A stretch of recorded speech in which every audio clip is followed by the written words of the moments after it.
Welcome to જય માનપણા kitchen. હું લાબી આહિર આપશો ને મારા જય દ્વારકાધીશ.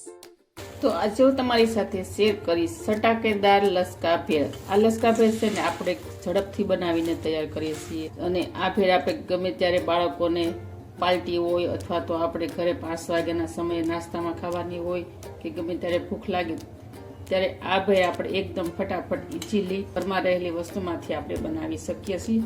આ ભેળ આપણે એકદમ ઓછા ખર્ચમાં અને ઓછા સમયમાં બનાવીને તૈયાર કરી શકીએ છીએ અને ખાવામાં પણ ખૂબ ટેસ્ટી લાગે અને ખાવાની પણ ખૂબ મજા પડે, કેમ કે આપણે આમ તો હલકો ફૂલકો નાસ્તો કહેવાય એટલે જે ડાયટિંગ કરતા હોય ને એના માટે પણ ખૂબ સારું. તો તમને જો મારી રેસીપીના વિડીયો ગમતા હોય અને હજી સુધી મારી ચેનલને સબસ્ક્રાઈબ ન કરીએ તો પ્લીઝ જય માનપણા કિચનને સબસ્ક્રાઈબ જરૂર કરી દેજો, વિડીયોને એક લાઈક જરૂર કરજો અને બાજુમાં રહેલી ઘંટડીને દબાવી દેજો જેથી મારા નવા વિડીયોની નોટિફિકેશન આપ સુધી પહેલા પહોંચે. તો લસકો ભેળ બનાવવા માટે આપણે કોઈ પણ મમરા લઈ લઈશું. તમે જે મમરા તમને જે મનપસંદ હોય તે લઈ શકો છો અને કોલ્હાપુરી મમરા આવે છે તે પણ તમે લઈ શકો છો. આ મમરા છે ને દેશી આવે એટલે આ મમરાની ભેળ છે ને એકદમ ટેસ્ટી લાગે. અત્યારે મેં આ દેશી મમરા લીધા છે કારણ કે લસકો ભેળ ખાવા માટે આ મમરા છે ને ખૂબ ટેસ્ટી લાગે છે એટલે મેં અત્યારે આ મમરાનો યુઝ કર્યો છે. આપણે જે સાદા મમરા આવે છે તે મમરા મેં લીધા છે. તો મમરાની અંદર ઉમેરવા માટે અહીંયા મેં તીખી ગુંદી લીધી છે તે એડ કરી દઈશું. ત્યારબાદ લઈ લઈશું 1 નાની વાટકી જેટલી મિક્સ સવાણું. ત્યારબાદ આપણે અડધી વાટકી જેટલી લઈ લઈશું ચણાની દાળ. હવે આપણે વેજીટેબલ લઈ લઈશું. તો વેજીટેબલમાં મેં અહીંયા 2 ડુંગળી આ રીતે નાની સો પર કટ કરી નાખી. આ રીતની જો કાંદાના છે ને આપણે નાના નાના ટુકડા કરવાના તે એડ કરી દઈશું. ત્યારબાદ લઈ લઈશું ટમેટું. ટમેટાને મેં આ રીતના નાના નાના ટુકડા કરી નાખ્યા હતા તે એડ કરી દઈશું. ટમેટું આપણે થોડું મોટું લેવાનું. ત્યારબાદ આવશે ચણા. ચણાને મેં અહીંયા 3 થી 4 કલાક પલાળી અને બાફી નાખ્યા હતા તે એડ કરી દઈશું. કઠોળમાં તમે કોઈ પણ લઈ શકો છો, ચણાની જગ્યાએ મગ પણ લઈ શકો છો, તે પણ બહુ સરસ લાગશે. ત્યારબાદ લીધું છે મેં 1 નંગ મોટું બટાકું, તેને મેં આ રીતે બાફીને કટ કરી નાખ્યું છે તે એડ કરી દઈશું. આપણે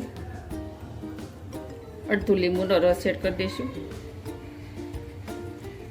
લીંબુનો રસ એડ કરવાથી પણ ભેળ સરસ ખાટી મીઠી લાગે અને ખાવામાં પણ બહુ મજા આવે. અડધી ચમચી લઈ લઈશું ચાટ મસાલો એડ કરી દઈશું. સ્વાદ અનુસાર મીઠું એડ કરી દઈશું. તમે જેટલું ખારા મોળું ખાતા હો એ પ્રમાણે તમે મીઠું લઈ શકો છો. અત્યારે તો હું અડધી ચમચી મીઠું એડ કરું છું. 1 ચમચી જેટલું લઈ લઈશું ધાણા જીરું પાવડર. ત્યારબાદ આવશે લાલ મરચું પાવડર. લાલ મરચું પાવડર છે ને આપણે અત્યારે અમે 1.5 ચમચી યુઝ કર્યો છે અને લાલ મરચું તમારે ઓછો યુઝ કરવાનો હોય ને લાલ મરચાંનો તો આની જગ્યાએ તમે 1 ચમચી જેટલો રેડ ચીલી ફ્લેક્સ પણ તમે લઈ શકો છો. ત્યારબાદ લઈ લઈશું ખજૂર આંબલીની ચટણી. તે આપણે અડધી વાટકી જેટલી લઈશું તે એડ કરી દઈશું.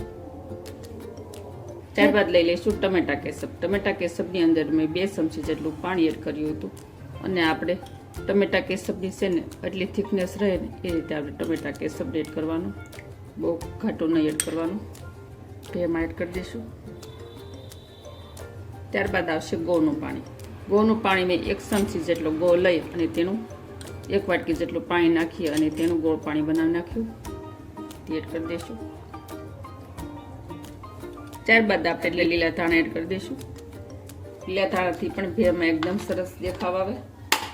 અહીંયા 1 વાટકી જેટલી લીધી છે મેં બેસનની સેવ, મોળી આવે છે તે લીધી છે તે એડ કરી દઈશું. હવે આપણે ભેળને એકદમ હળવા હાથે મિક્સ કરી દઈશું.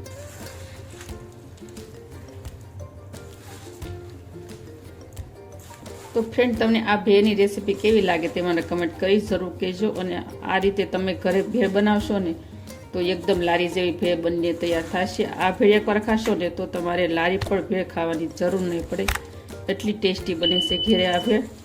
તો તમે આ રેસીપી ઘરે એકવાર જરૂર ટ્રાય કરજો.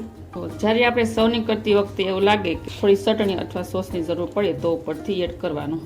તો જો અહીંયા આપણી પરફેક્ટલી ભેળ બનીને થઈ જશે તૈયાર. જુઓ છે ને એકદમ ચટાકેદાર અને લસકો ભેળ, જોતાં જ ખાવાનું મન થઈ જાય તેવી ભેળ. હવે આપણે એક સર્વિંગ પ્લેટમાં સર્વ કરી લઈશું. તો ફ્રેન્ડ, આવી જ નવી નવી રેસીપી શીખવા માટે જય માનપણા કિચનને સબસ્ક્રાઈબ કરી દેજો, વિડીયોને એક લાઈક જરૂર કરજો અને વધુમાં વધુ શેર કરજો.